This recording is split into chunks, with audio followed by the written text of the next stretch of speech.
Planning for early retirement, how much will you need? Well, according to Which, early retirement at 55 requires roughly $500,000, but most have less than half of that. So what are the three things you need to do? First of all, retiring just 5 years early can increase pensions needed by over 100,000. That's because you're earning less, you're putting less in, you're getting less tax-free benefits going into the pension from the government. Secondly, pension drawdown flexibility can reduce required savings by 15 to 20%.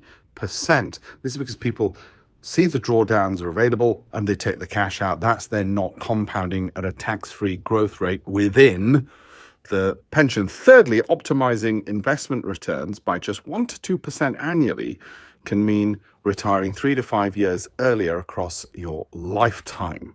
So have a look at that. Have a look at, there's a retirement calculator, many actually online. Aviva has one, others have them as well. Your next step, have a look at alpeshpatel.com/links if you want free pension review, free course on investing, free book on investing, free daily updates on the markets.